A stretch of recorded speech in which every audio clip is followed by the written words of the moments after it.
The transport vessel Meridian's edge shuddered as it entered the atmosphere of Kepler 442b, its hull groaning under the stress of atmospheric entry. Dr. Sarah Chun pressed her face against the small porthole, watching the alien landscape unfold beneath them. Rolling purple grasslands stretched to the horizon, broken by crystalline formations that caught the light of the binary suns and threw it back in dazzling displays of color. "First time on a frontier world, Doc?" asked Captain Morris, the grizzled transport pilot who had seen more worlds than Sarah could count on both hands.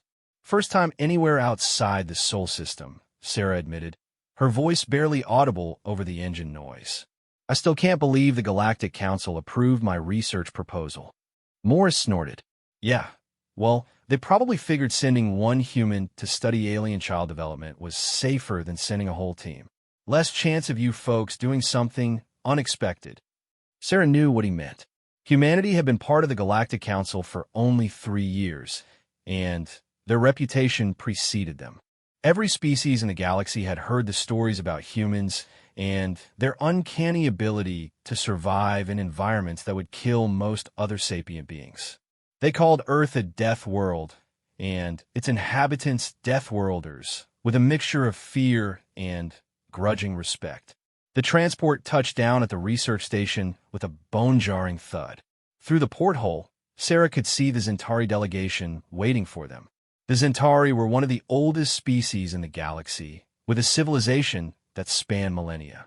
They looked like a cross between a large cat and a bear, standing nearly 3 meters tall on powerful hind legs, with thick, silvery fur that rippled in the alien breeze. As Sarah gathered her equipment and prepared to disembark, she noticed something odd.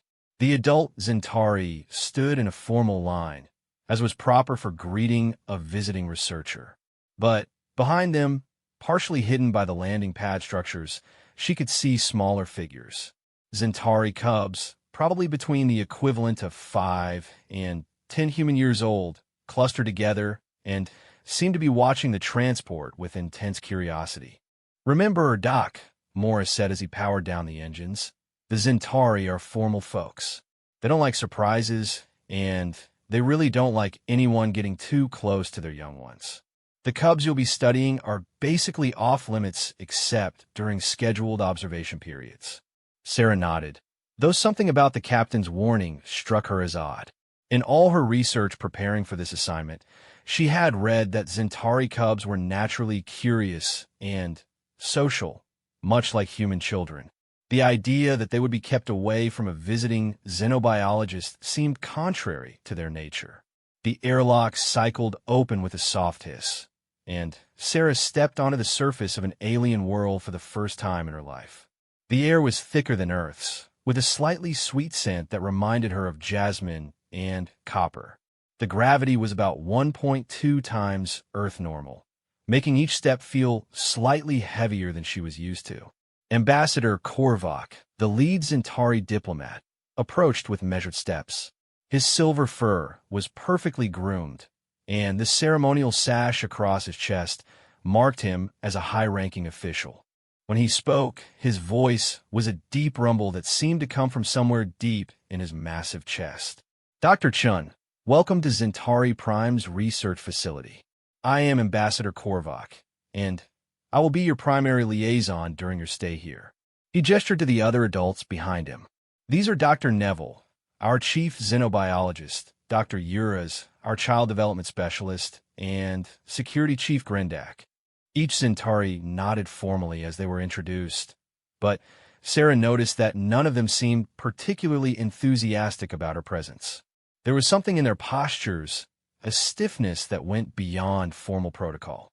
"I'm honored to be here," Sarah replied, bowing slightly as she had been instructed during her cultural briefing. "I hope my research into comparative child development between our species will be beneficial to both our peoples." "Indeed," Korvac rumbled. "However, I must stress that there are strict protocols that must be followed. The cubs you will be observing are carefully selected and will only be available during specific hours. You are not to interact directly with them without supervision, and under no circumstances are you to be alone with any Zentari youth." Sarah frowned. This was far more restrictive than what she had been told to expect. Ambassador Korvac, with respect, my research methodology requires a more naturalistic observation environment. If the cubs know they're being watched and feel constrained, it will significantly impact their natural behavior patterns. The protocols are non-negotiable, Security Chief Grindak interjected, his voice carrying a warning tone. They exist for the safety and protection of our cubs. As they spoke, Sarah became aware of a strange sensation. It was subtle at first, like the feeling of being watched. She glanced toward the landing pad structures where she had seen the cubs earlier, but they seemed to have disappeared. Yet the feeling persisted, accompanied by what sounded like soft chirping and chittering sounds coming from various hiding spots around the facility. Dr. Neville, who had been quiet until now, cleared his throat. Perhaps we should show Dr. Chan to her quarters so she can settle in. The formal observations will begin tomorrow morning. As the group began walking toward the main research facility, Sarah noticed movement in her peripheral vision. Small, fuzzy shapes seemed to be following them at a distance, darting between structures and ducking behind equipment when any of the adult Centauri turned to look. The cubs were definitely curious about her, despite the adults' obvious desire to keep them away. The research facility was impressive, built into the side of a natural crystal formation that provided both structural support and a stunning backdrop. The corridors were wide and high-ceilinged, designed for the Centauri's substantial size. Sarah's quarters were comfortable, though everything was scaled for beings much larger than herself. Dinner will be served in the main hall at sunset, Dr. Uras informed her. Tomorrow we will begin with a brief tour of our Child Development Center, followed by your first scheduled observation period. After the Centauri left her alone, Sarah unpacked her equipment and began setting up her portable laboratory. As she worked, she became increasingly aware of sounds outside her window. Soft scratching, gentle chittering, and what sounded almost like whispered conversations in the Centauri language. Curious, she moved to the window and peered out. The sight that greeted her took her breath away. At least a dozen Centauri cubs were gathered in the courtyard below, all of them facing her window. When they saw her looking, instead of running away as she expected, they began a chorus of excited chirping and chittering. One of the cubs, braver than the rest, stepped forward and made a gesture that Sarah recognized from her cultural studies as a friendly greeting. Without thinking, she returned the gesture. The response was immediate and overwhelming. All the cubs began bouncing on their hind legs, a behavior she had read indicated extreme excitement and happiness. What in the world? Sarah murmured to herself. She had never seen anything like this in the research literature. According to everything she had studied, first contact with alien cubs should be a gradual process, with the young ones being naturally cautious around unfamiliar species. A sharp knock at her door interrupted her thoughts. She opened it to find Security Chief Grindak standing in the hallway, his expression stern. Dr. Chun, I must ask you to step away from your window and remain inside your quarters until dinner.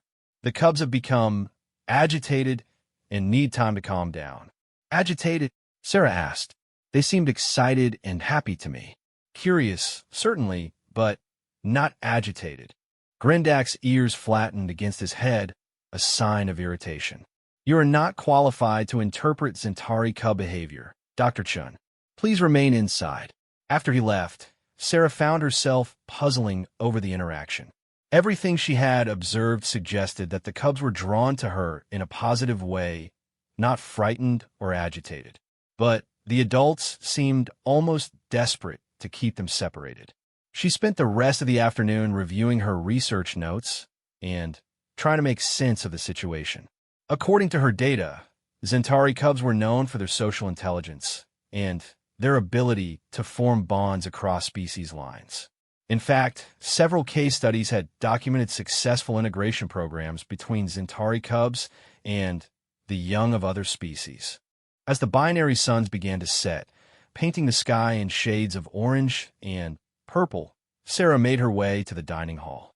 The meal was a formal affair, with the adult Centauri maintaining polite but distant conversation. They asked about her journey, her impressions of their world, and her research background, but carefully avoided any discussion of the cubs or her planned observations. It was Dr. Neville who finally broached the subject. Dr. Chun, I should inform you that we have decided to modify your research parameters slightly. Instead of observing our cubs in their natural play environment, we have prepared a more controlled setting where specific behaviors can be demonstrated. Sarah set down her eating utensil, an oversized fork designed for Zentari hands. Dr. Neville, that would completely invalidate my research methodology. I need to observe natural, unstructured behavior patterns to gather meaningful data.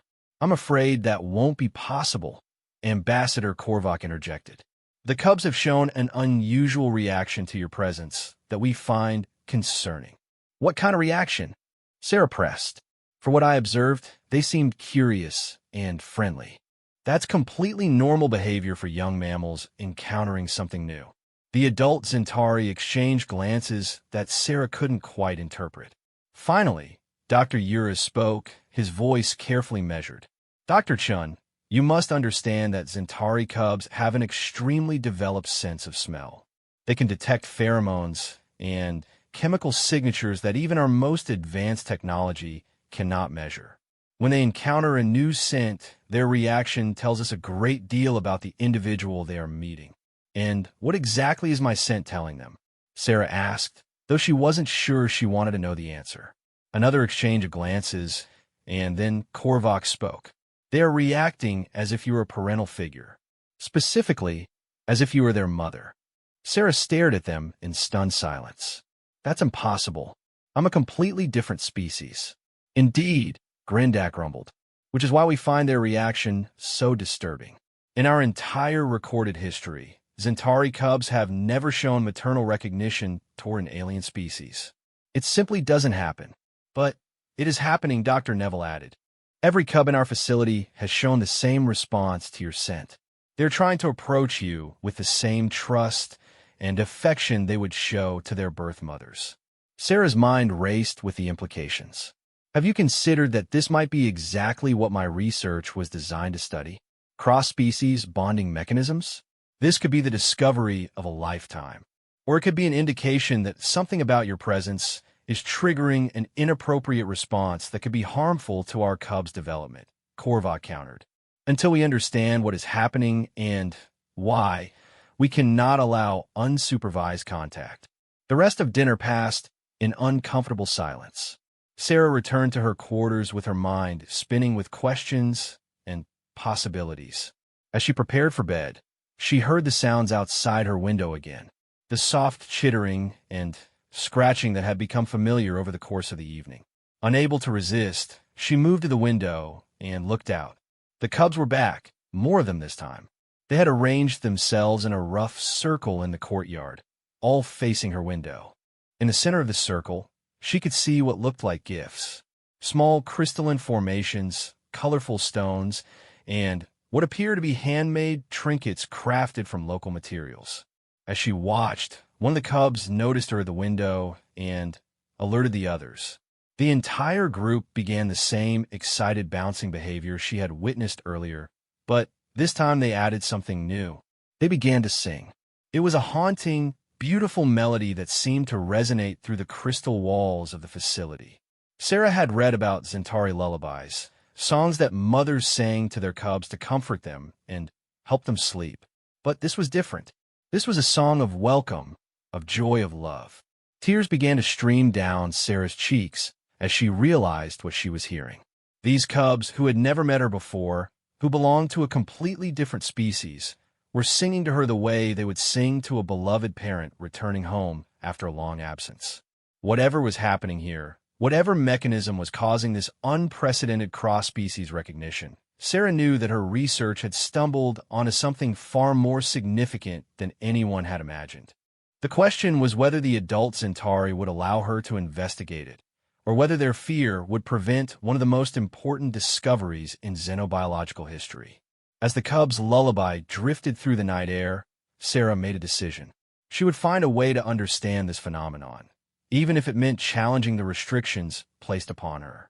The cubs themselves had already shown her that sometimes the most important connections transcend the boundaries of species, culture, and expectation. Tomorrow, she would begin to uncover the mystery of why alien cubs recognized her as family, and what that recognition might mean for the future of interspecies relations in the galaxy. Sarah woke before dawn to the sound of scratching at her door. Not knocking, but actual scratching like a pet asking to be let inside. She sat up in bed, listening carefully. The scratching came again, accompanied by soft, whimpering sounds that tugged at something deep in her chest. Moving quietly to the door, she pressed her ear against it and heard what sounded like a very young cub crying softly in the hallway. Without thinking, she began to open the door, then stopped herself. The adult Zentari had been very clear about the restrictions on contact with the cubs. But the crying continued, and every instinct in Sarah's body told her that a child was in distress and needed help. She made a decision that would change everything. Sarah opened the door slowly, peering out into the dimly lit hallway. Huddled against the wall was the smallest Centauri cub she had yet seen, probably the equivalent of a human 3-year-old. Its silver fur was matted with tears, and it looked up at her with large, violet eyes filled with desperation. The moment the cub saw her, it stopped crying and made a sound that Sarah had read about but never heard. It was called a recognition call, a specific vocalization that Zentari cubs used only with their immediate family members. The sound went straight to Sarah's heart.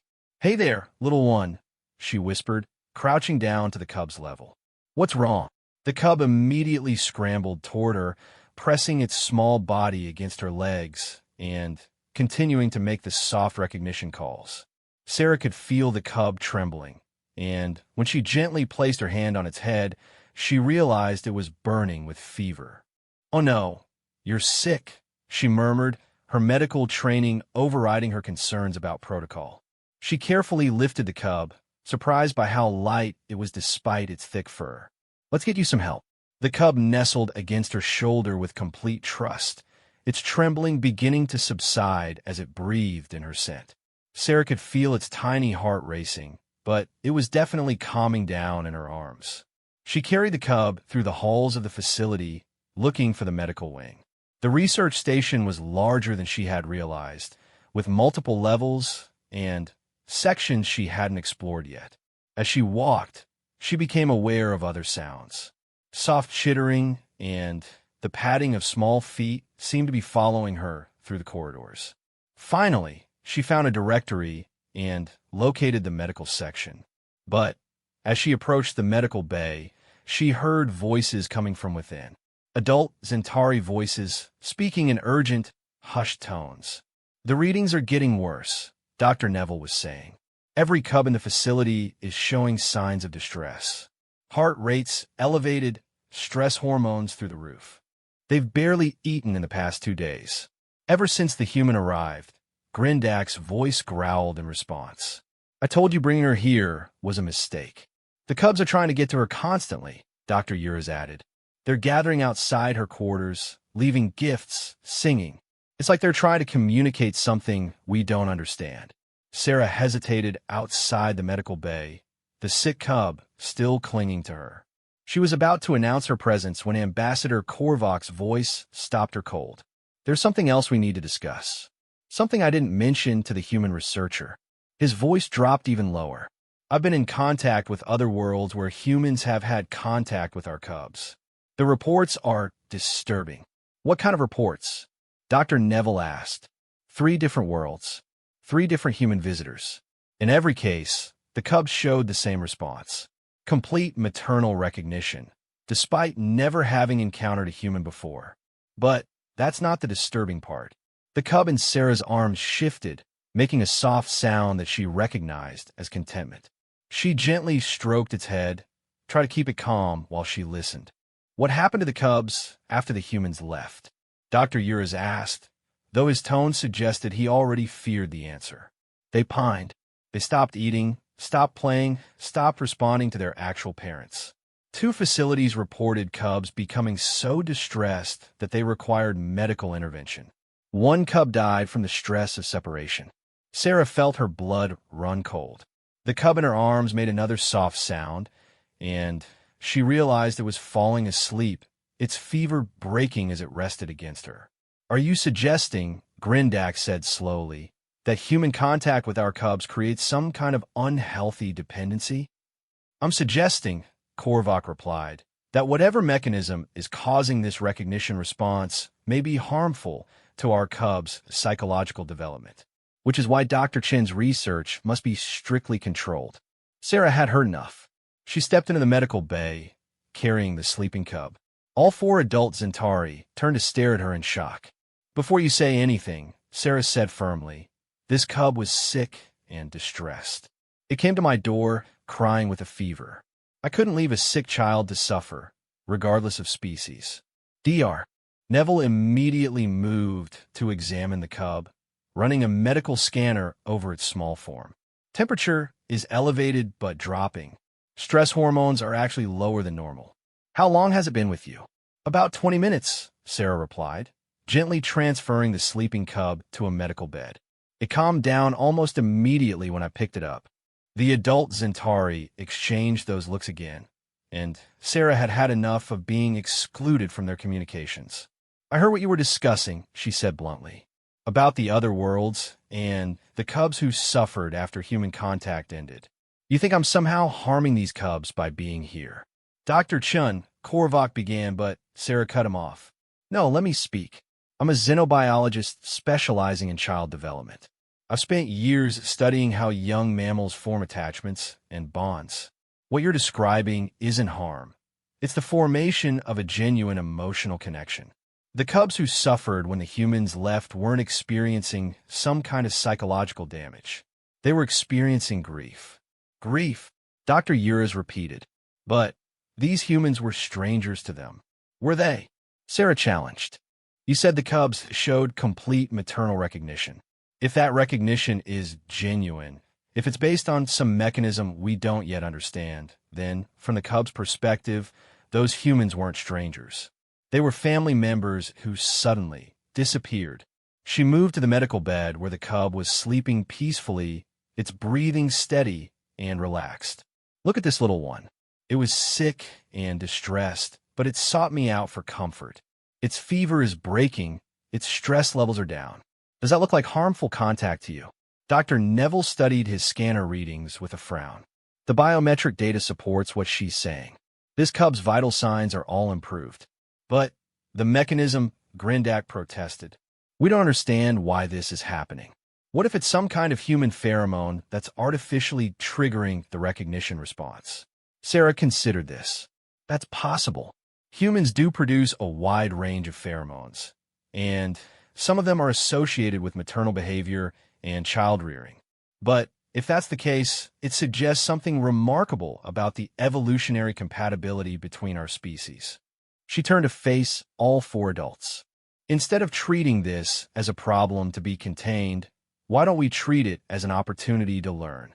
This could be the key to understanding how different species can form genuine emotional bonds across biological barriers."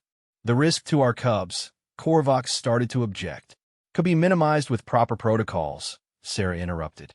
"Gradual contact, careful monitoring, and, most importantly, a plan for maintaining contact so that bonds aren't abruptly severed." The room fell silent except for the soft breathing of the sleeping cub. Sarah could see the adults wrestling with a decision, torn between their protective instincts and their scientific curiosity. It was Dr. Neville who finally spoke. "There is something else we should consider. Our cubs have been showing signs of distress ever since you arrived, Dr. Chun. But not the kind of distress we initially thought." "What do you mean?" Sarah asked. "They're not agitated because you frightened them. They're agitated because they're being kept away from you. Every behavioral indicator suggests they're experiencing separation anxiety from someone they recognize as family." As if to prove his point, sound from the corridor began to drift into the medical bay. Soft chittering, the padding of many small feet, and what sounded like dozens of cubs gathering outside the door. Dr. Uras moved to the door and peered out. "They're all here. Every cub in the facility. They're sitting in the hallway, waiting. How did they know she was here? Grindak demanded. Scent trail, probably, Dr. Neville replied. Cubs can track a familiar scent across vast distances. If they recognize her as family, they would naturally follow her trail. Sarah looked around at the adult Zentari, seeing the conflict in their expressions. I have a proposal, she said quietly. Let me spend one day with the cubs. Supervised, monitored, with full medical observation. If their stress levels decrease and their overall well-being improves, then we know the contact is beneficial. If not, I'll accept whatever restrictions you feel are necessary. The sleeping cub in the medical bed stirred and opened its violet eyes. When it saw Sarah, it made a soft, happy sound and reached out its small arms toward her. Without thinking, Sarah moved to the bedside and gently took the cub's tiny hand in hers. Mama, the cub whispered in its native language. The word was unmistakable, even across the language barrier. The adult Zentari stared in stunned silence. Ambassador Korvac was the first to recover. Dr. Chun, he said slowly, I think we need to have a much longer conversation about what your presence here might mean for both our species. Outside the medical bay, the chorus of waiting cubs began to sing again. But this time, Sarah realized they weren't singing a lullaby. They were singing a song of welcome, a song of family reunion, a song of joy at being reunited with someone they loved. The question now was whether the adults would allow that reunion to happen, or whether fear would continue to keep families apart.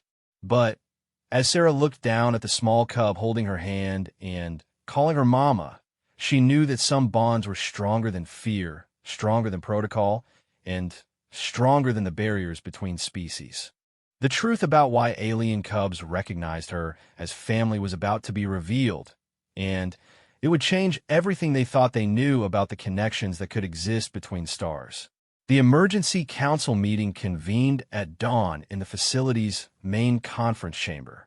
Sarah sat at a table designed for beings twice her size, feeling dwarfed by the massive Zentari adults who surrounded her. Ambassador Korvac had called in additional officials during the night, including several researchers who appeared on holographic displays from other worlds. Before we begin, Korvac announced, Dr. Chen should know that this situation has escalated beyond our local facility. The Galactic Council has been notified, and there are representatives from 4 other species joining this discussion. A series of holographic projections flickered to life around the table. Sarah recognized the tall, ethereal Valdris with their crystalline features, the insectoid Threx delegation with their multifaceted eyes, and 2 other species she had only read about in xenobiological texts. Dr. Chun, a Valdris representative, spoke, their voice like the sound of wind chimes. We understand that you have achieved something unprecedented in galactic history. Cross-species parental recognition with cubs who have no prior exposure to humans.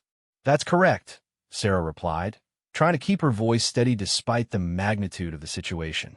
Though I should point out that I didn't do anything deliberately. The cubs responded to me, not the other way around. Which brings us to the critical question, rumbled Dr. Neville from his position beside the holographic displays. We've run extensive tests on atmospheric samples, pheromone traces, and even quantum field fluctuations around Dr. Chen. We found something that defies our current understanding of biochemistry. He activated a 3-dimensional display that showed complex molecular structures floating in the air between them. These are the pheromone signatures we detected. Dr. Chun is producing chemical compounds that are identical to those produced by nursing Zentari mothers, but with one crucial difference. The display zoomed in on specific molecular chains. Human biochemistry shouldn't be capable of producing these compounds.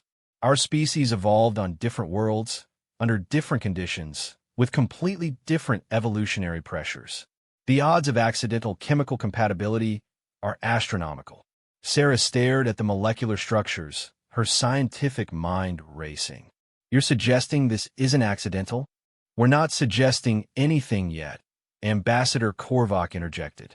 But we need to understand how and why this is happening before we can determine the appropriate course of action. One of the Threx delegates, their mandibles clicking as they spoke, added their perspective. In our experience, such precise biochemical compatibility typically indicates either common ancestry or deliberate genetic manipulation. Common ancestry is impossible, Dr. Ures stated flatly. Earth and Centauri Prime are separated by thousands of light years and evolve completely independently, which leaves us with the possibility of genetic manipulation, the Valdris representative said, their crystalline form shimmering with what Sarah had learned indicated deep concern. Dr. Chun, have you undergone any genetic treatments, enhancements, or modifications? Sarah shook her head. Nothing beyond standard Earth medical care. No genetic modifications, no experimental treatments. I'm as baseline human as they come. Then, we need to consider other possibilities, Dr. Neville said, manipulating the display to show comparative genetic analyses. Dr. Chun, we took the liberty of analyzing skin cells you shed naturally. I hope you don't mind. Given the circumstances, I understand the necessity, Sarah replied. What we found raises even more questions, Dr. Neville continued. Your human DNA contains several sequences that we've never seen before in any human genetic samples in the galactic database. Sequences that appear to be dormant until activated by proximity to Centauri cubs. The room fell silent as the implications sank in. Sarah felt a chill run down her spine. Are you telling me that I'm not entirely human? She asked quietly. You are human, Dr. Neville assured her quickly. But you appear to be human with something extra. Something that was either added to your genetic code or was always there, but hidden until now. Ambassador Korvac leaned forward, his massive frame casting a shadow over the table. Dr. Chun, we need to know everything about your background. Your parents, your grandparents, any unusual circumstances surrounding your birth or early development. Sarah's mind raced back through her family history. My parents were both xenobiologists. Actually, they met during the early first contact protocols when Earth was first joining the galactic community. My mother was part of the team that developed communication methods with the Valdris, and my father worked on cultural exchange programs. Were either of them ever exposed to Centauri individuals or materials? The Threx delegate asked. Not that I know of, Sarah replied, then paused. Although, my mother was part of a multi-species research project about 5 years before I was born. She never talked about it much, just said it was classified research for the Galactic Council. The adult Centauri exchanged those meaningful looks again, but this time Sarah caught the significance of their expressions. They knew something they weren't telling her. Ambassador Korvac, she said firmly, I think it's time you told me what you really know about this situation. Korvac was quiet for a long moment, then made a decision that would change everything. Dr. Chun, 26 years ago, the Galactic Council initiated a classified research project called the Harmony Protocol. The goal was to develop ways for different species to form deeper emotional and psychological bonds to prevent future conflicts. Sarah felt her world shifting. 26 years ago, the same time my mother was involved in classified research.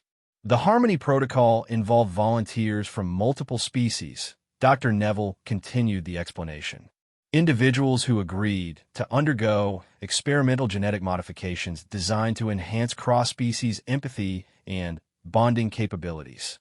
The modifications were subtle, the Valdris representative added, designed to activate only under specific circumstances and to be passed on to the next generation in dormant form. Sarah stared at them in shock. My mother was part of this project. Dr. Linda Chun was one of the human volunteers, Korvac confirmed. The modifications she received were designed to allow her to form deeper emotional connections with alien species. Those modifications were passed on to you, but remained dormant until you encountered Centauri cubs. So, I'm some kind of genetic experiment? Sarah asked, her voice barely above a whisper. You're the successful result of a project designed to bring species together, Dr. Ures corrected gently. Dr. Chun, what you're experiencing with our cubs isn't artificial or harmful. It's the activation of enhanced empathy and bonding capabilities that were always part of your genetic code. The room was silent except for the soft sounds coming from the corridors outside. The cubs were gathering again, drawn by Sarah's scent and proximity. "There's more," Ambassador Korvac said reluctantly. The Harmony Protocol was discontinued after initial trials showed mixed results. Some subjects experienced negative side effects. Others showed no changes at all. "You're the first second-generation subject to show such a pronounced positive response." Sarah stood up abruptly, her chair scraping against the floor. "I need to see them." Dr. Chun, Grindax started to object. "No," Sarah said firmly. "I need to see the cubs." All of this discussion about genetic modifications and protocols is academic until we understand what's actually happening between me and them. She moved toward the door, and the sound from the corridor grew louder.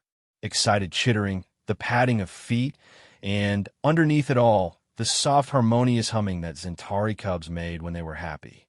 "They know I'm here," Sarah said, looking back at the assembled adults. "They've been waiting patiently while we talk about them, like they're subjects in an experiment. But they're not subjects. They're children who have recognized someone as family, and they deserve to have their feelings acknowledged." Dr. Neville checked his readings and looked up in surprise.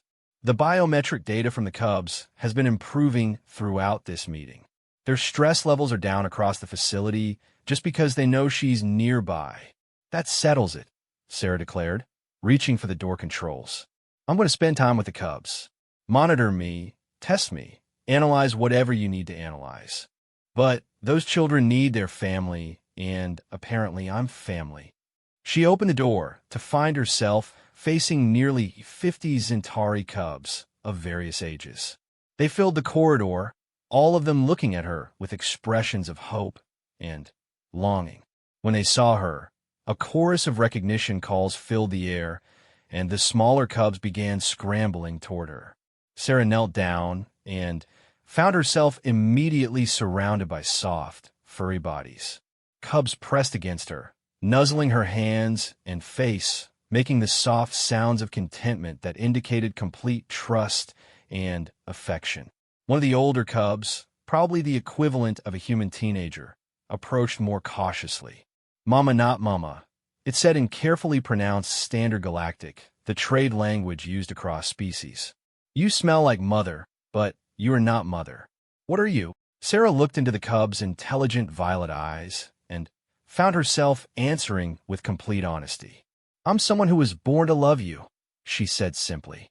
"I don't understand all the science behind it, but I know that when I look at you, I feel the same protective instinct I imagine any parent feels for their child."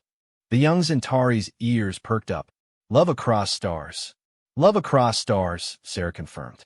Behind her, she could hear the adult Zentari talking in urgent whispers with the holographic representatives from other worlds. But, for the moment, all that mattered was the group of cubs who had found in her something they recognized as family. The genetic modifications, the Harmony Protocol, the political implications, all of that could be sorted out later. Right now, there were children who needed love, and Sarah had been literally born to give it to them. As she sat in the corridor surrounded by cubs, she realized that this was just the beginning. If the Harmony Protocol had worked in her case, there might be others like her across the galaxy. Others who carried dormant genetic modifications that would activate under the right circumstances. The question was whether the galactic community would see this as an opportunity to build bridges between species or as a threat to be contained. But as Sarah felt the complete trust and affection of the cubs around her, she knew which side of that debate she would be on. The children had already made their choice. Now it was up to the adults to decide whether they would listen.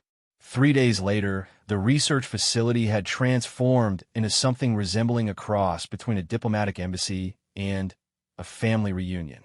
Sarah found herself at the center of attention from multiple galactic powers, scientists, and media representatives, but her primary focus remained on the cubs who had adopted her as family. She was currently sitting in the facility's main courtyard, surrounded by nearly 60 Zentari cubs who had been brought from neighboring settlements, once word spread about the unprecedented bonding event. Some of the cubs were engaged in play activities with toys Sarah had improvised from local materials, while others simply stayed close to her, seeming to draw comfort from her presence.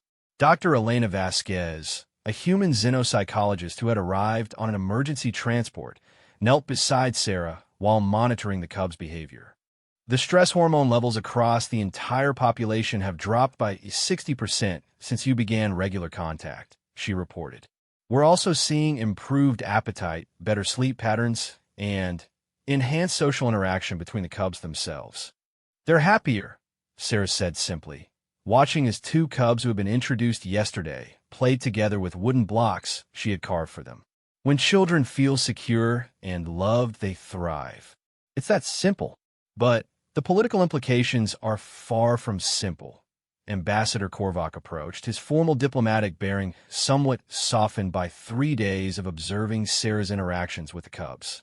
Dr. Chun, we've received communications from 17 different species asking about the Harmony Protocol and whether their own populations might carry similar genetic modifications. Sarah looked up from the cubs to meet Korvac's eyes. Have they found others like me? The preliminary reports suggest there may be dozens of second-generation subjects across the galaxy, Dr. Vasquez answered. Children of parents who participated in the original Harmony Protocol. Most haven't activated their enhanced bonding capabilities because they haven't encountered the right species combination. One of the cubs, a particularly bold youngster Sarah had named Pip, tugged at her sleeve. Mama Sarah, will you teach us the song from your world? Sarah smiled and gathered several cubs around her. Over the past few days, she had been sharing human lullabies and children's songs with them, while they taught her traditional Zentari melodies. The cultural exchange had become one of her favorite parts of their daily routine. As she began to sing Twinkle, Twinkle, Little Star in a simple translation to Standard Galactic, more cubs gathered around. Their voices joined hers in harmony, creating a melody that bridged species and worlds. The adult Zentari, who had initially been so protective, now watched with expressions of wonder as their cubs participated in the first truly integrated cultural exchange any of them had witnessed. Dr. Chun, a new voice, interrupted the song. Sarah looked up to see a delegation of beings she didn't recognize approaching. They were tall and thin with pale blue skin and large dark eyes. Their leader wore formal diplomatic robes marked with the symbols of the Galactic Council. I am Counselor Therin of the Andorian delegation, the leader announced. We've come to observe this unprecedented situation and determine the appropriate response from the Galactic Council. The cubs immediately sensed the formal, somewhat cold energy of the new arrivals and pressed closer to Sarah. Pip moved protectively in front of her, despite being only chest-high to the adult Andorians. Counselor Therin, Ambassador Korvac stepped forward. Dr. Chun and the cubs are engaged in their daily interaction period. Perhaps we could schedule a formal observation session later. This is the observation session, Counselor Therin replied curtly. Dr. Chun, please stand and step away from the cubs.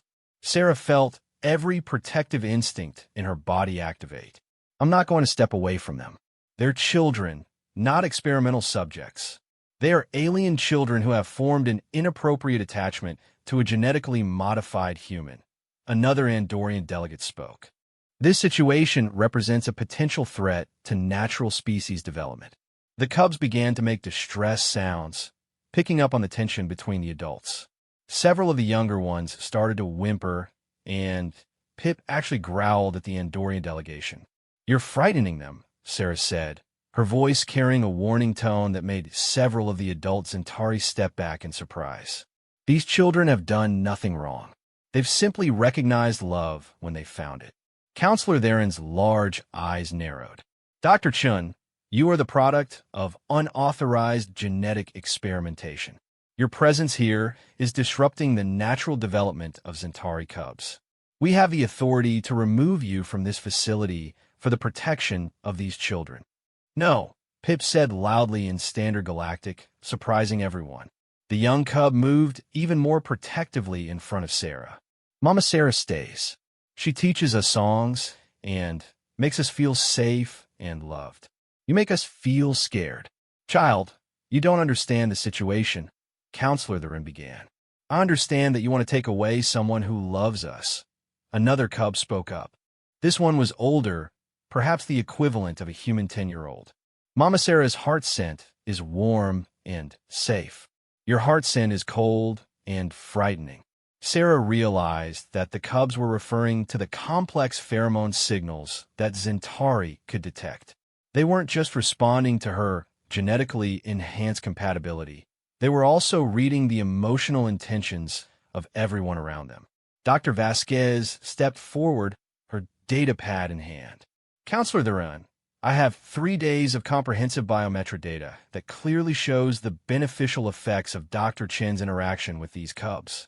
Removing her now would cause significant psychological trauma to dozens of children. The long-term effects of this artificial bonding are unknown, the counselor argued. It could be creating dependencies that will harm these cubs' ability to form natural relationships. Artificial, Dr. Neville interjected, his usual diplomatic composure finally cracking. Counselor, these cubs are demonstrating the most natural response possible. They found someone who can love them unconditionally, and they're thriving because of it. The argument might have continued, but it was interrupted by an unexpected arrival. A group of older Zentari cubs, teenagers who had been away at an educational facility, came running into the courtyard. When they saw Sarah, they stopped abruptly and stared. Then, to everyone's surprise, the oldest of the group approached Sarah cautiously and spoke in perfect standard Galactic. Are you the human mother friend that all the cubs are singing about? Sarah looked at this young adult Zentari, easily as tall as she was despite being only the equivalent of a human 16-year-old. I suppose I am, though I'm still learning what that means. The young Zentari's nostrils flared as he scented the air around her. His eyes widened, and then he did something that shocked all the adult observers. He knelt before Sarah and spoke in formal, ceremonial Zentari. Dr. Vasquez, who had been studying the language, translated in a whisper. He's asking for permission to call her honored mother and requesting that she accept him as her son. Before Sarah could respond, the other teenage cubs moved forward and repeated the same formal request. Within minutes, she found herself surrounded by cubs of all ages, from toddlers to young adults, all of whom were asking to be accepted as her children. This is unprecedented, Ambassador Korvac said quietly. In our entire recorded history, adoption ceremonies have never crossed species lines. Counselor Theron watched the scene with obvious distress. This proves our point. This human's influence is disrupting normal Zentari social structures. No, said a new voice from the entrance to the courtyard.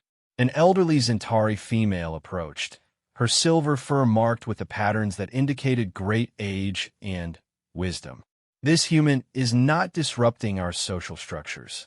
She is fulfilling one of our oldest prophecies. All conversation stopped as every Zentari in the courtyard turned to bow respectfully to the elder. Sarah remained seated with the cubs, uncertain of the protocol, but unwilling to disturb the children who were still pressed close to her. Elder Corvina, Ambassador Korvac said respectfully, we did not expect your arrival. The Mother from Stars has come, Elder Corvina said simply, her ancient voice carrying across the courtyard. As our ancestors sang, it would happen when the time was right for the galaxy to become one family. She approached Sarah, moving carefully on limbs that showed the wear of many decades. When she reached Sarah, she knelt with obvious difficulty and spoke in ancient Zentari. This time, Dr. Vasquez's translation was even more shocking. She's declaring Sarah to be the fulfillment of an ancient prophecy about a mother figure who would come from the stars to unite the children of different worlds. Elder Corvina looked directly at Counselor Theron and switched to Standard Galactic. Young Counselor, you speak of disruption, but you understand nothing. This human carries in her genes the gift of the Universal Mother. She can love any child as her own, regardless of species. This is not artificial or harmful. This is the next step in our evolution as a galactic community. Elder, with respect, Counselor Theron began, prophecies are not scientific evidence. And yet, Elder Corvina replied, Here stands a human who can mother Centauri cubs as naturally as breathing. Here stand our children, healthier and happier than they have ever been. Sometimes counselor, prophecy, and science lead to the same truth. Sarah found herself holding her breath as she watched the confrontation between the ancient wisdom of the Centauri and the rigid bureaucracy of the Galactic Council. Around her, dozens of cubs waited quietly, somehow understanding that their future with their adopted human mother hung in the balance. The decision that came next would determine not just Sarah's fate, but the fate of potentially dozens of other second-generation Harmony Protocol subjects across the galaxy. Would the galactic community embrace the possibility of truly integrated multi-species families? Or would fear and tradition keep the species isolated from each other? As Pip reached up to take Sarah's hand, she realized that the cubs had already made their choice. Now it was time to see if the adults would be wise enough to follow their children's lead. 6 months after the confrontation in the courtyard, Sarah stood before the assembled Galactic Council in their chambers on Nexus Prime, the neutral world that served as the seat of interstellar government. But she was not alone. Surrounding her were representatives from dozens of species, including a delegation of Centauri cubs who had insisted on speaking on her behalf. The council chambers had been modified to accommodate the unusual nature of this session. Small platforms had been installed so that cubs and young beings from various species could address the assembly directly. It was the first time in galactic history that children had been granted speaking rights in a formal council proceeding. "Honorable counselors," Sarah began, her voice carrying clearly through the vast chamber, thanks to the translation systems. 6 months ago, you faced a decision about whether to allow cross-species family bonds that challenged everything we thought we knew about biological and cultural barriers. She gestured to the young beings around her. "Today, I ask you to consider the results of that decision." Pip, now noticeably taller and more confident than he had been at their first meeting, stepped forward. Over the past months, his standard galactic had improved dramatically, and he spoke with the clear voice of a child who had learned he was valued and heard.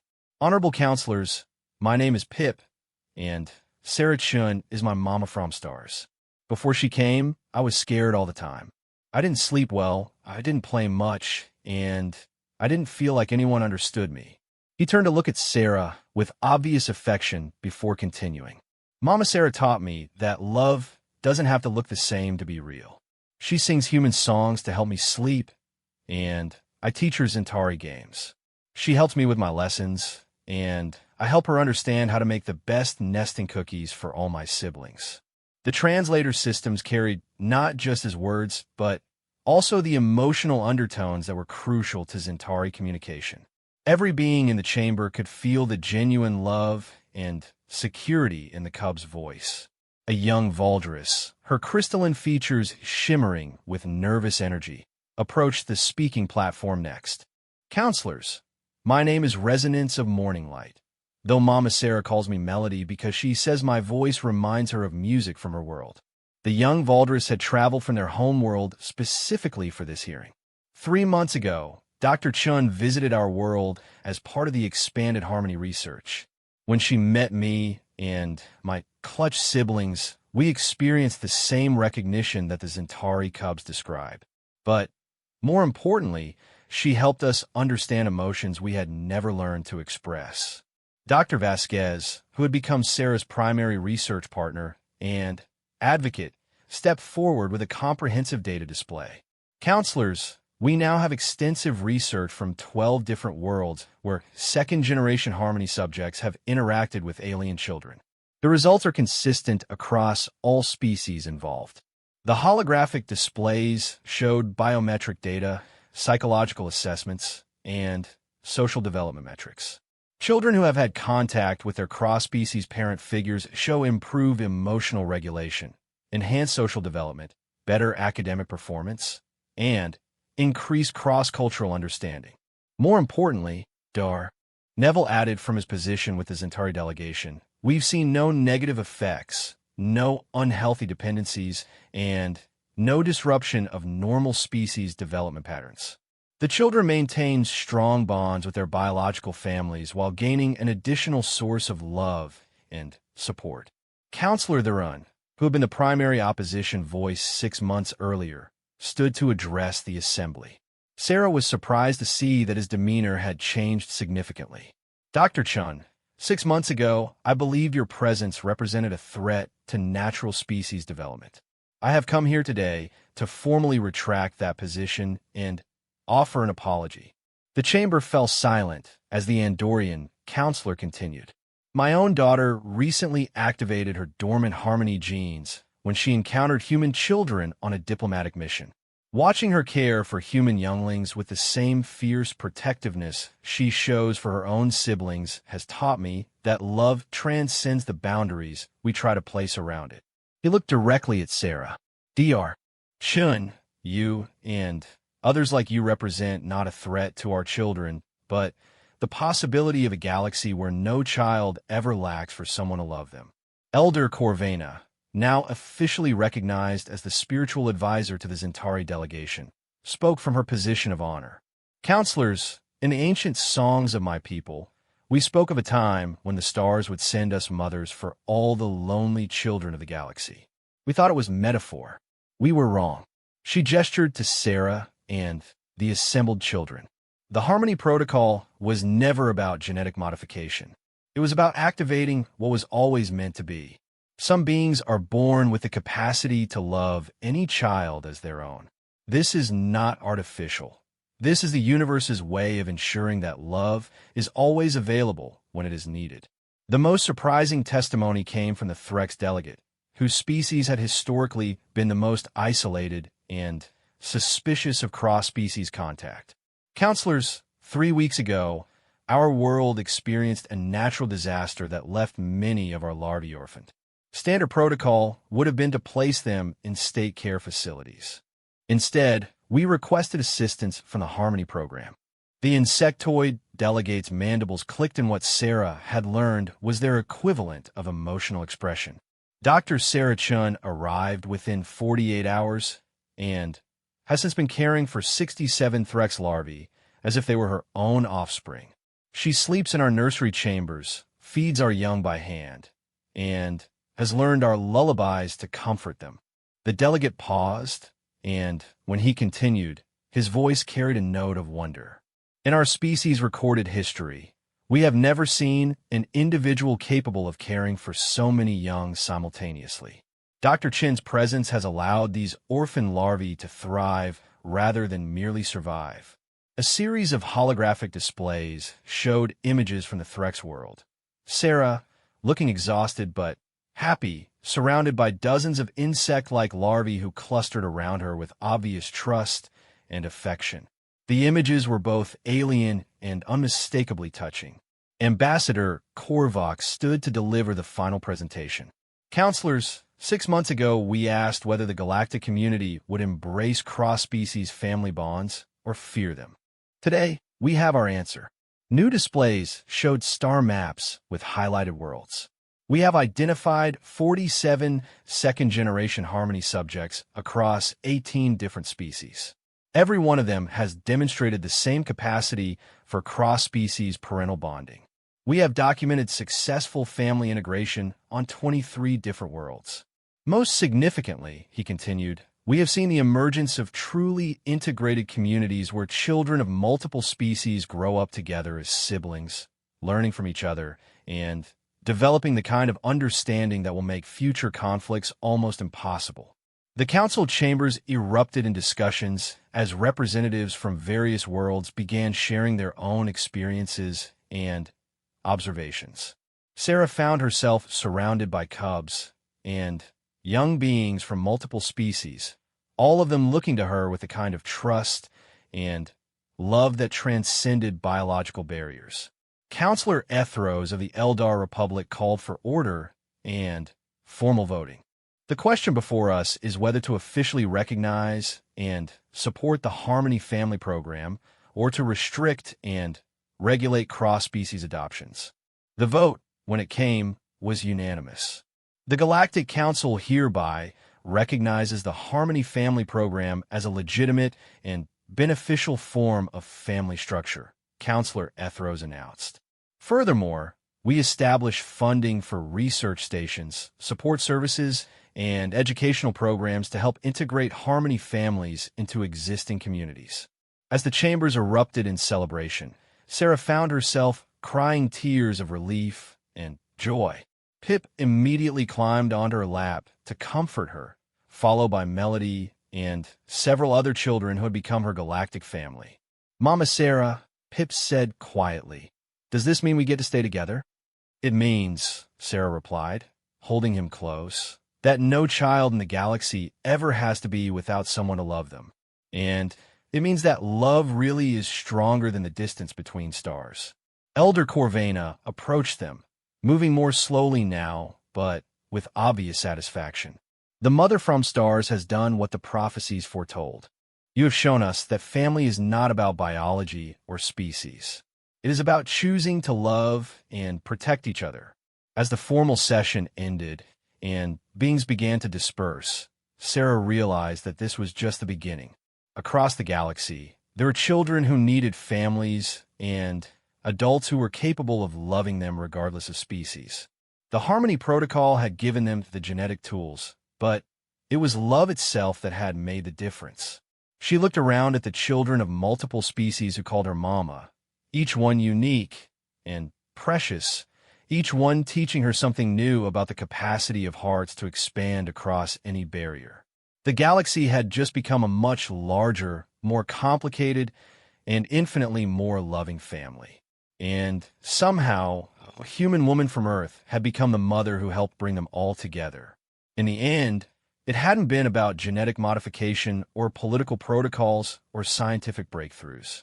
It had been about something much simpler and much more powerful: the recognition that love, real love, knows no boundaries and asks no permissions. It simply finds a way to exist wherever it is needed most. As they prepared to return to their respective worlds, Sarah to continue her work with orphaned children across the galaxy, the cubs to grow up as bridges between species, she realized that the most important discovery hadn't been scientific at all.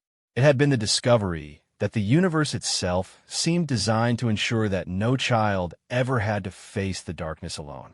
The stars had sent them mothers, and those mothers had sent them hope.